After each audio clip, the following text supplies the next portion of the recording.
इस खबरें आपके सामने मैं रखने जा रहा हूं, तो वीडियो को शुरू से लेकर एंड तक पूरा देखें। नाज़रीन ग्रामी, गज़ा इजराइल जंग मुजाहिदीन ने छक्के छुड़ा दिए। गज़ा पर कब्ज़ा, अमेरिकी खूनी प्लेन पकड़ा गया। हमास के धमाके, 50 यहूदी फ़ौजी जहन्नम वासिल कर दिए गए और शुमाली कोरिया का ताबड़तोड़ बयान सामने आ गया।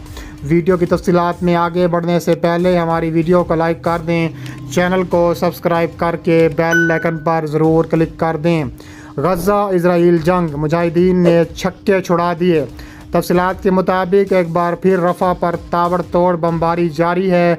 बमबार तैयारों और टैंकों से मुसलसल इजरायली हटदर्मी के आगे मुजाहिदीन ने ताबड़तोड़ रॉकेट फायर किए हैं, जिसमें टैंक के करीब 3 टैंक के करीब तबाह हो चुके हैं और तैयारों को शदीद नुकसान पहुंचा है। इजरायली फ़ौज की वस्ती गज़ा में बदतरीन बमबारी का सिलसिला बुध के रोज़ यानी आज जारी रहा। वज़ारत सेहत गज़ा के मुताबिक कम अज़ कम 9 फ़लस्तीनी शहरी शहीद हो चुके हैं, जबकि इजरायली फ़ौज के टैंकों ने रफ़ा में कार्रवाई जारी रखी। दूसरी जानिब मुजाहिदीन ने ताबड़तोड़ कार्रवाइयाँ की हैं, जिसकी वजह से इजराइल के 3 टैंक और तैयारों को नुकसान पहुंचा और जनूबी रफ़ा की तरफ पेशकदमी इजराइल की अब रुक चुकी है। वज़ारत सेहत के मुताबिक इससे कबल निस शब को अल-ज़वाइदा वस्ती गज़ा पर इजरायली बमबारी के नतीजे में 8 फ़लस्तीनियों की हलाकत हुई। नसीरात कैंप पर भी इजरायली बमबारी से एक और फ़लस्तीनी जाँ बहक हो गया। नसीरात कैंप गज़ा की पट्टी पर मौजूद 8 पनाहगज़ीन कैंपों में से एक है।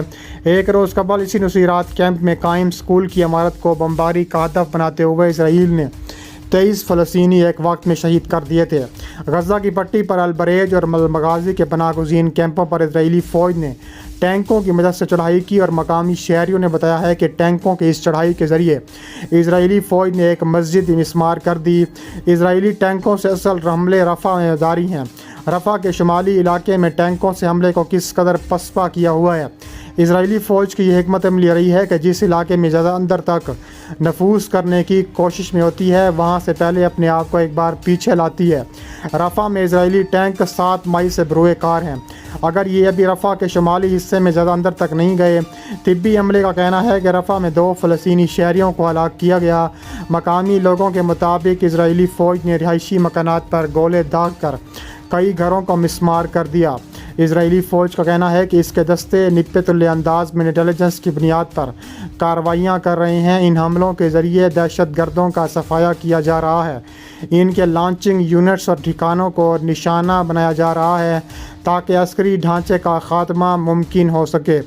ताहम 10 माह के करीब फैल चुकी इस जंग में हमास अब भी इजरायली टैंकों पर टैंक शुकन मिसाइलों और रॉकेटों से हमले करने की पोजीशन में है।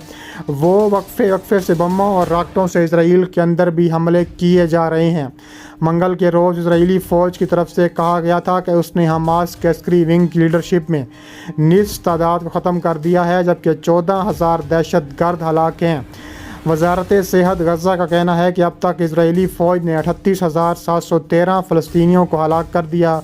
अक़वाम मुत्तहिदा की रिपोर्ट के मुताबिक फरवरी में 10,000 फ़लस्तीनियों की लाशें मलबे के नीचे पड़ी थीं, जिन्हें निकालने के लिए अभी कोशिशें शुरू नहीं हो सकीं। इजरायली फ़ौज गज़ा में जंग जारी रखे हुए है, जबकि मलबे से लाशें निकालने के लिए भारी मशीनरी भी दरकार होगी। वज़ारत सेहत के मुताबिक वो भी मुकम्मल हलाकतों को गिन नहीं सकती। सिर्फ उन लाशों की बुनियाद पर अदाद शुमार मुरतब किए जा रहे हैं जो हस्पतालों में लाई जाती हैं या जिन ज़ख्मियों की हलाकत हस्पतालों में की जा रही है।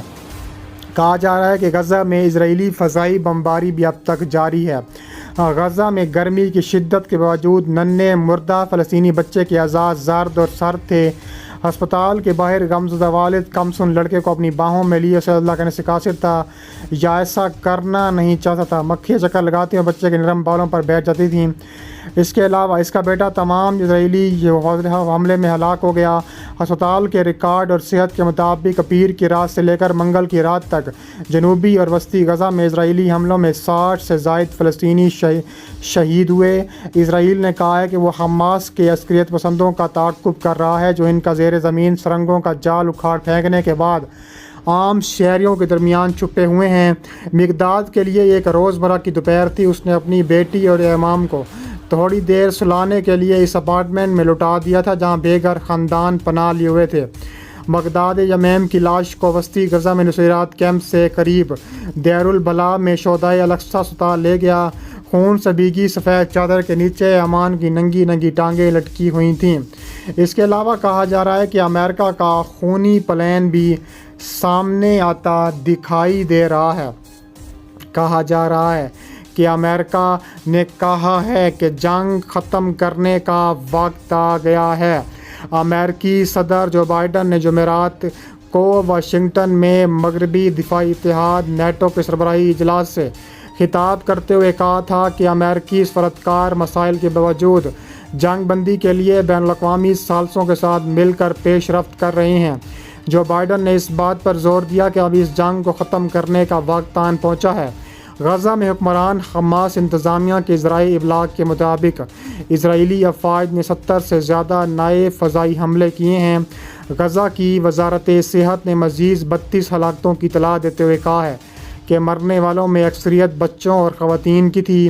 اسرائیلی فوج کا کہنا ہے کہ وہ غزہ پٹی کے جنوب میں واقع رفح کے علاقے میں بھی لڑائی لڑ رہی ہیں، جہاں اس کے فوجیوں نے لڑائی اور فضائی حملوں میں متعدد دہشت گردوں کا خاتمہ کیا ہے۔ اسرائیل کے حالیہ حملوں کا نشانہ بننے والا سب سے بڑا شہری علاقہ غزہ شہر ہے، جہاں 2 ہفتوں کی لڑائی نے مشرقی ضلع شجاعیہ کو تباہ کر دیا۔ غزہ کے شہری دفاع کے ادارے کا کہنا ہے کہ ڈیزاسٹر زون میں ملبے تلے سے درجنوں لاشیں ملی ہیں اور 85% عمارتیں ناقابل رہائش ہیں۔ غزہ سٹی جنگ کے آغاز سے ہی اسرائیلی فوج کی زمینی کارروائیوں کا مرکزی ہدف رہا ہے۔ اسرائیلی فوج نے بدھ کے روز غزہ شہر کے تمام رہائشیوں پر زور دیتے ہوئے ہزاروں پمفلٹ گرائے تھے کہ جن میں خطرناک جنگی علاقے کو چھوڑ دینے کی ہدایات کی گئی تھیں۔ غزہ شہر کا ایک ایسا علاقہ ہے جہاں اقوام متحدہ کا تقریباً 3,50,000 انسان رہ رہے ہیں۔ بین الاقوامی ریڈ کراس کمیٹی RSC کا کہنا ہے کہ پورے کے پورے خاندان پھنسے ہوئے ہیں۔ سیکیورٹی کی متلاشی ہیں، ان کی ضروریات پوری کرنا ہماری صلاحیت سے باہر ہے۔ ICRC کا کہنا ہے کہ غزہ شہر کے لوگوں کو ہدایات کی گئی ہیں کہ وہ جنوب میں ایسے علاقوں میں منتقل ہو جائیں جہاں پہلے ہی بہت زیادہ لوگ ہیں اور یہ علاقے ضروری خدمات سے محروم ہیں اور جنگی کارروائیوں کا سامنا کر رہے ہیں۔ دوسری جانب شمالی کوریا نے غزہ جنگ کے لیے حماس اور فلسطین کی مدد کرنے کا اعلان کر دیا۔ شمالی کوریا کے سربراہ کیم جانگ اون نے اسرائیل کی اینٹ بجانے کا فیصلہ کرتے ہوئے اپنے خطرناک ترین میزائل حماس کو آفر کر دیے ہیں۔ انہوں نے کہا ہے کہ اب کب تک غزہ کے مظلوم فلسطینی اسرائیلی جارحیت اور امریکی جارحیت کا شکار رہیں گے؟ ہم اپنے میزائل حماس کو دینے کے لیے تیار ہیں۔ حماس ہمارے میزائل لے کر اسرائیل پر تابڑ توڑ بمباری کر کے اسرائیل کو ناکوں چنے چبا سکتا ہے اور اسرائیل پر خطرناک ترین حملے بھی کر سکتا ہے۔